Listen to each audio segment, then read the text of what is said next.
ఇవాళ సగటున ప్రతి రైతు కుటుంబం మీద కూడా 2.5 లక్షల అప్పు భారం ఉన్నది అని చెప్పి సర్వేలు వెల్లడిస్తున్నటువంటి విషయం. మరి రైతుల్ని ఆదుకోవడానికి పదే పదే మాది రైతు పక్షపాత ప్రభుత్వం అని చెప్పేటువంటి జగన్మోహన్ రెడ్డి గారు ఇవాళ రైతులకి సమాధానం చెప్పవలసినటువంటి అవసరం ఉంది.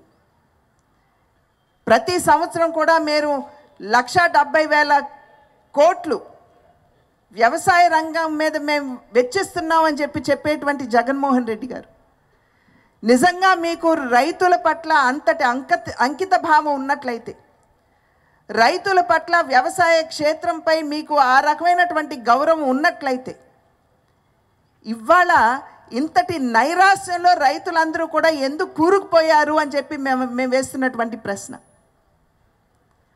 ఇవాళ ఉత్పత్తి ఎందుకు పతనం అవుతుంది అని చెప్పి మేము వేస్తున్నటువంటి ప్రశ్న.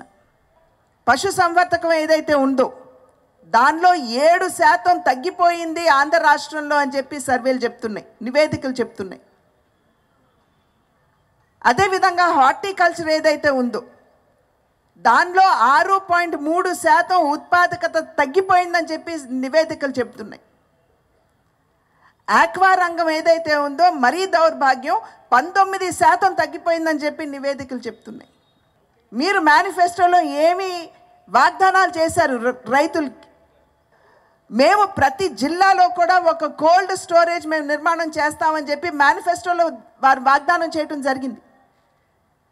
ఇవాళ ఎన్ని జిల్లాల్లో మీరు మరి కోల్డ్ స్టోరేజీలు కట్టారో ఇవాళ రైతులకి సమాధానం ఇవ్వాల్సినటువంటి బాధ్యత ఇవాళ జగన్మోహన్ రెడ్డి గారి మీద ఉంది.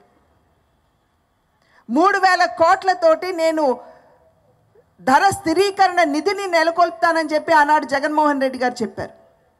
ఎన్ని వేల కోట్లు మీరు వెచ్చించారని చెప్పి ఇవాళ భారతీయ జనతా పార్టీ ప్రశ్నిస్తుంది. 4,000 కోట్లతోటి ప్రకృతి వైపరీత్యాల కోసం వాటి నివారణ కోసం నేను 4,000 కోట్లతోటి నేను నిధిని నెలకొల్పుతానని చెప్పి ఆనాడు మరి జగన్మోహన్ రెడ్డి గారు చెప్పారు. మరి మొన్న మనం చూసాం మిచాంగ్ సైక్లోన్ తుఫాన్ ఏదైతే వచ్చిందో కనీసం రైతుల దగ్గర నుండి ఏదైతే ధాన్యం తడిసిపోయిందో దాన్ని కూడా కొనలేని పరిస్థితిలో ఇవాళ రాష్ట్రం ఉన్నదంటే అంతకంటే దౌర్భాగ్యం ఇంకోటి ఉంటుందా అని చెప్పి ప్రశ్నిస్తున్నాం. నీటిపారుదల మీద ఏ రకమైనటువంటి శ్రద్ధ చూపించారని చెప్పి మేము వేస్తున్నటువంటి ప్రశ్న. చివరికి అన్నమయ్య ప్రాజెక్టులో మీ జిల్లాలో గేట్లు కొట్టుకుపోయి అక్కడ ఉన్నటువంటి ఊళ్ళు సైతం కొట్టుకుపోతే ఈనాటి వరకు కూడా మీరు వారికి కాంపెన్సేషన్ ఇవ్వలేదే. ఎవరి కన్నీళ్ళు మీరు తుడిచారు? ఇవాళ కాలువలు ఎండిపోయి ఉన్నాయి. కాలువలు చూసినట్లయితే అక్కడ సాగునీరు కాదు, కానీ రైతుల కన్నీరు ఇవాళ వాటింట్లో పారుతున్నటువంటి పరిస్థితి. అక్కడ నరేంద్ర మోడీ గారు బటన్ ఒత్తి డబ్బు రైతుల ఖాతాలోకి వేస్తూ ఉంటే జగన్మోహన్ రెడ్డి గారికి మరి అలవాటే కదా బటన్ ఒత్తి ఖాతాలో నుండి డబ్బు తీసేసుకోవటం.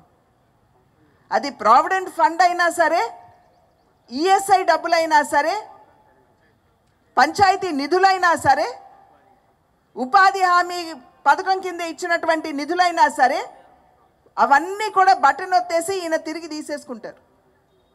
అందుకనే గ్రామీణాభివృద్ధి ఏ రకంగా కుంటుపడిపోయిందో మనందరం కూడా సజీవంగా చూస్తున్నాం.